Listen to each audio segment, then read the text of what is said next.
Well, just yesterday, Osama bin Laden, the world's most wanted terrorist, was killed in a US operation on the Pakistani soil.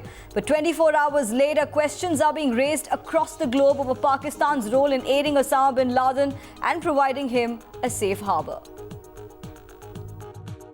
The air is thick with questions. Some US congressional officials said the location of Osama's hideout in a Pakistani city raised new questions about the nation's allegiances. I think it's inconceivable that bin Laden did not have a support system in the country that allowed him to remain there for an extended period of time. We know that the people at the compound there were working on his behalf, and that's how we ultimately found our way to that compound. But we are right now less than 24 hours after this operation, so we are talking with the Pakistanis on a regular basis now. We know there are some incredibly bad people there. There are of the 20 senior leaders in Al-Qaeda, at least a dozen of them we believe to be traveling around Pakistan someplace.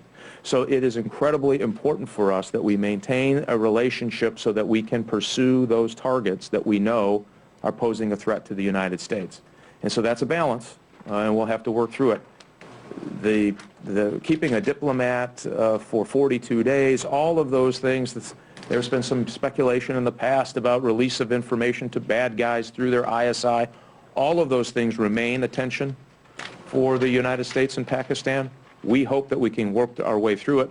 Doesn't mean we're not going to ask hard questions. Several American analysts have been pointing out for a while about Pakistan's troubling double game. This thought was echoed by at least 2 US senators in a statement on Monday. They even called for the US administration to release photos of bin Laden's corpse to later rest any suspicions that he might be alive.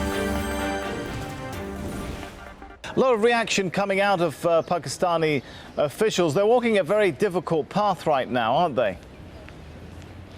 They are walking a very difficult tightrope, Sammy, and I think that's reflected really in the way the press are dealing with what's happened here in Pakistan over the last 24 hours. Let me give you a quick idea of what the main broadsheets are saying. Frontier Post: US kills Osama, buries at sea. Osama bin Laden killed for the Daily Times. Was Osama killed by US troops or his own guard? And I think the news really sums up Obama gets Osama, but the questions that are raised, the Guardian says that it's the worst time for Pakistan ahead. The US, did they track couriers to Osama? It's a story told, or what is a story told by Osama's neighbours? And questions, questions, questions. And it is those very questions that are being asked not only of the Pakistani government, but also of the whole situation. Did the Pakistani government know? Did the military know? Did the Secret Service know? How do they interact with each other? The public want answers, and so do the press.